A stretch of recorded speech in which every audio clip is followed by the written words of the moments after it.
mind is still reeling from the Adepticon previews last night. I would gladly do a deep dive into every aspect of what was revealed during those previews, but I think that's going to take several future videos to cover in depth. I am going to be talking about it on the Warhammer podcast on the next episode, so if you're not already a subscriber to that, go and check it out to get my first thoughts on everything there. But in this video, I want to talk about Grand Cathay. I said it was coming. I just didn't expect it to be coming this quickly, or to get this much of a preview of everything as to what's going to be in the army. In this video, I'm going to be talking about what we have seen thus far, what those units are likely to look like on the tabletop, and what else can we expect in the Arcane Journal once it lands on the tabletop. So, without further ado, let's dive straight in. Grand Cathay then. Like I said in my previous video for the Las Vegas Open, it's an expeditionary force. This isn't the full army of all kind of the forces of Cathay that we see in Warhammer Total War, that's made up of all the different kind of legions that defend the different aspects of the huge Cathayan Empire, but it is a ginormous kind of battle force that's been taken by the Dragon of the Storm, the eldest daughter, the Commander of the North. Calm. Miao Ying, trying to get the pronunciation right. She is the eldest daughter of the Celestial Dragon Emperor, commander of the Northern Army, in charge of the great bastion, the great wall that defends Cathay against the forces of chaos, and seeing the chaos forces resurgent once more after centuries of them being weakened, she's determined that they need to be kind of cut off at the pass, as it were, before they can overwhelm the old world and wipe out the kind of forces of man here, or corrupt them and gather them into their forces, and then turn that full might against the empire that she is charged with defending. So she has brought a Cathayan expeditionary fleet around all the way kind of through to the Sea of Claws to land and tackle chaos right in the heartland of chaos forces. What we have seen previewed, first of all, we've seen Miao Ying herself in kind of a dual aspect form, in the same way that Marathi is released in Age of Sigmar as both kind of the enhanced demonic form and the kind of more normal looking elven maiden. We have got her in her kind of human aspect and full-blown celestial dragon form. Can I just say as well, I am absolutely made up by some of the lore that was made up about this. Like the glorious miniature you can see here of her in her dragon form, and the fact that if you translate her name, and I turned to my stepbrother here, who's fluent in Chinese, to assist me, but it literally translates as glorious shadow. That's so cool, and it just kind of fits so nicely with the way she's been painted. But she brings with her a force of Jade warriors and Jade cavalry, as well as the giant kind of war lantern, the floating balloons. She brings the artillery batteries of the great cannons and the firestorm batteries. And she brings the great terracotta sentinels, these kind of honking huge stone warriors that perhaps were built in the original army of the Celestial Dragon Emperor centuries ago, thousands of years ago, to defend Cathay. There's a lot to unpack, I'll tell you, and that's not even before we take into account things like the marshals, the character riding on the Great Spirit Longmar, the great kind of winged dragon thing from Chinese mythology. Just so many cool models that have been unveiled.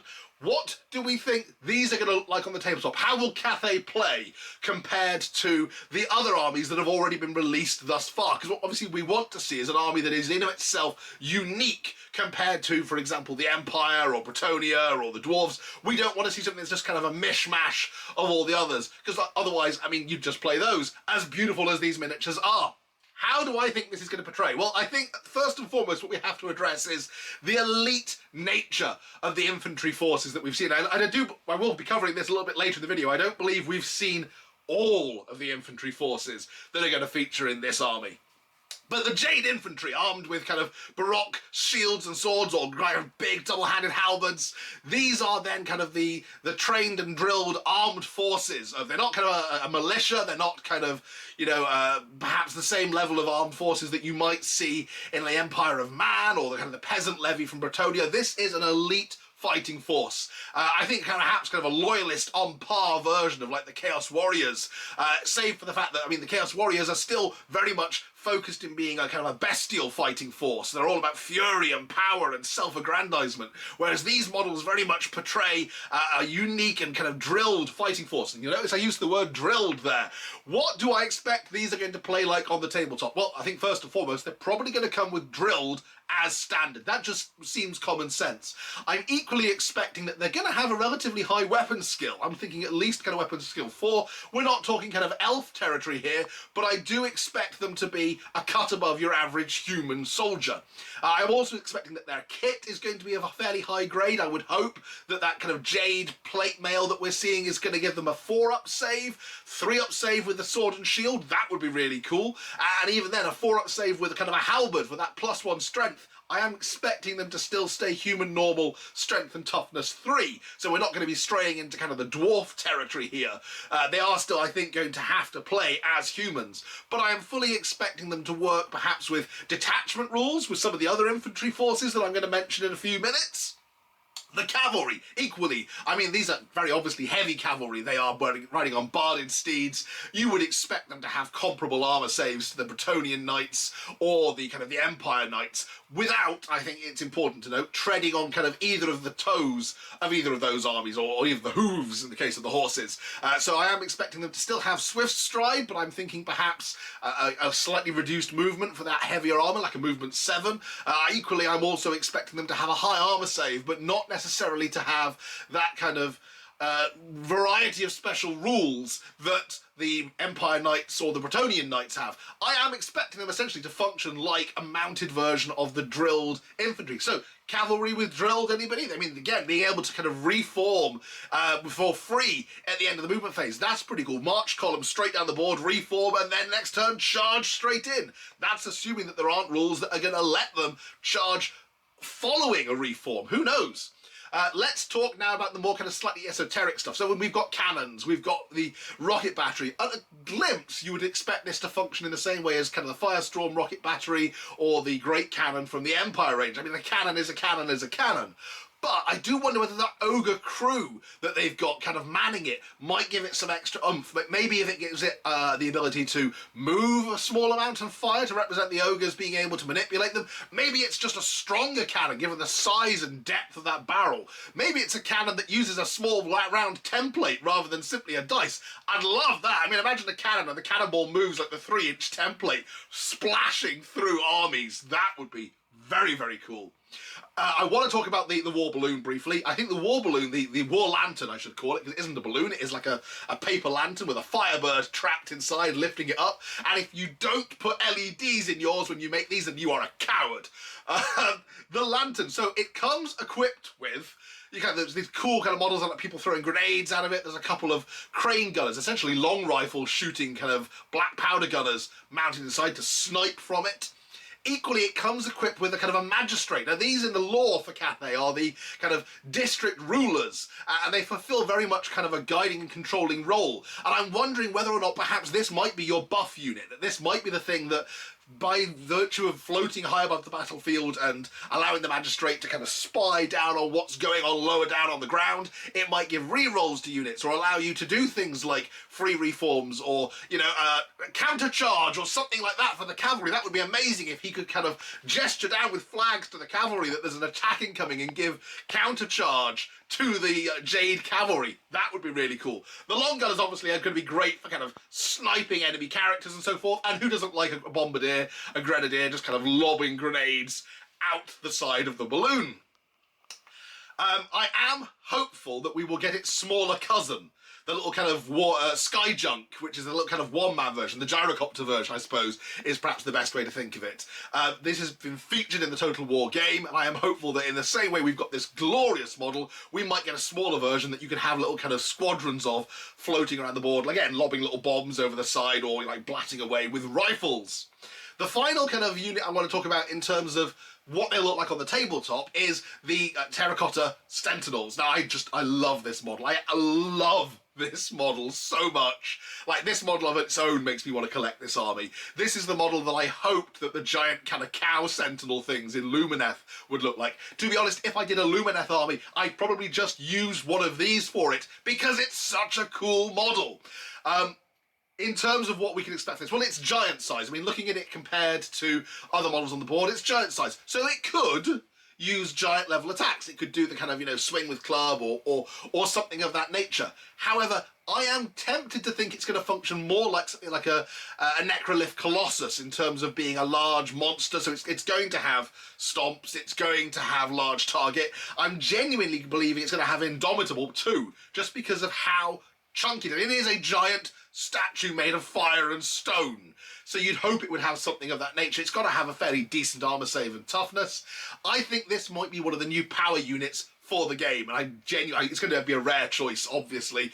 Probably maybe 1 per 1,000 points, or even just 0-1 for an army, unless you use some kind of army of infamy.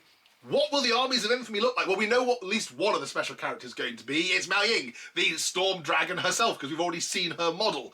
There is a Terracotta Sentinel special character in the Total War game that's got wings and a bow and flies around the board like some kind of giant terracotta Gundam shooting at things with magic arrows like the D&D cartoon. If they gave us that as a model, I'd just be there kind of spilling money out of my pocket. I'll sell, you know, whichever limb I don't know. I can paint with one hand, I'll sell the other one. Yeah, on the tabletop, I am fully expecting that there's going to be one which will be kind of the grand army of Cathay that is centred around the army list of Miao Ying. I'm also expecting that there might be some other character that is something like the Terracotta Sentinel character. That would be a very cool kind of way to make that into a multi-purpose kit. It makes the Sentinel or it makes the special character version. But equally, putting wish listing aside, I think it's equally possible that we might get another kind of infantry level character, something a bit more down to earth, literally, than the full-on heir to the throne dragon kind of princess of Cathay. What units are still to come then? Now, this could be everything. And if this is everything, then I will still be an extremely happy man, because it is a, I think, perfectly usable army straight out of the box. Literally looking at the battle force that they've advertised for sale on this, I looked at it and went, well, get that and Miao Ying, and that's an army right there. I'd be happy to paint and use. You know, throw a lantern in there for good measure, but hey, away we go. However, there are a lot of additional units that featured in Warhammer Total War for Cathay that have not yet made an appearance, but are perhaps hinted at by some of the stuff that we've seen already. Let's just cover those then. So, Louis, first and foremost, crane gunners. So we know that the Sky Lantern has a couple of these kind of long rifle crane gunners already kind of mounted in the gun, shooting down. In Total War, you get units of crane gunners who essentially have these, a little bit like the kind of Cities of Sigmar models. They have tower shields that they kind of plant, brace the guns on the top of, and then use as a stable firing platform. It would be amazing to see that as kind of I suppose, a unit in the game, because we don't have that kind of Skaven Jezzail level infantry. We've got, you know, handgunners in the Empire, we've got, you know, Thunderers in the Dwarves, but to see units of, you know, like Strength 5, long rifle gunners with tower shields granting them kind of Pavis style saves, a bit like Braganza's Besiegers from back in the Dogs of War army. That would be an excellent addition to the army and would build on the rules of what kind of we're going to see for the gunners that we already get on the Sky Lantern. Equally, in Total War, there is a unit of Grenadiers that you can use. Essentially, are just kind of skirmishers that are armed with the teeth with little kind of strapped all over little bombs, and they just kind of walk around throwing them. We've got them in the gondola, in the Sky Lantern. Let's have a unit of skirmishing. Let's have, you know, a unit of 6 or something as a skirmishing unit that you can have advancing ahead of your army, pelting your opponent with grenades, and then, before you know it, the rest of the army comes charging through their ranks and smashes into the already kind of deafened and confused enemy. In terms of infantry, there is one very obvious unit of infantry that has not made an appearance but is very heavily kind of focused in the Total War game, and it would make sense for them to be there, and that is the Celestial Guard. This is the bodyguards of the kind of Celestial Dragon Emperor and his family. Given that his only daughter is kind of, well, his main, you know, heir to the throne daughter is leading this expeditionary force. It would seem madness for her not to be accompanied by a unit of that Imperial bodyguard. This is going to be the elite troops choice. I mean, it's a special choice, I would imagine. It's going to be heavily armoured, armed up, tooled up, perhaps led by like a dragon-blooded champion or something of that nature. But that is absolutely something I am fully expecting to see revealed in time. What has been teased in the kind of beautiful trailer video. If you haven't seen the trailer video that was up on the Warhammer community site, it's up on kind of the Warhammer YouTube channel, go and check that out straight after this video.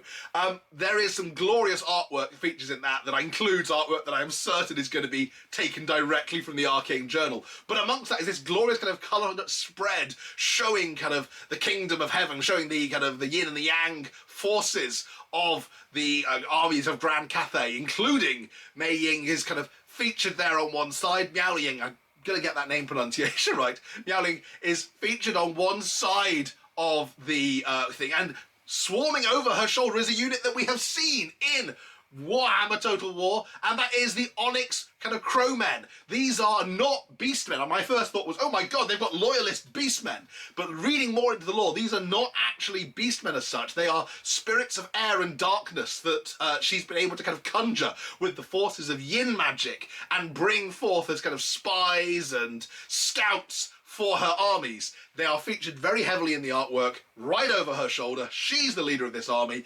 Those are coming to the Arcane Journal. I'm 99.9% certain of that. I am occasionally wrong about these things, but it would seem an amazing choice to kind of give a flying unit to the army that is perhaps a little bit more kind of fast and nippy, and fulfills that role that warhounds and fast cavalry and stuff fulfill in other armies.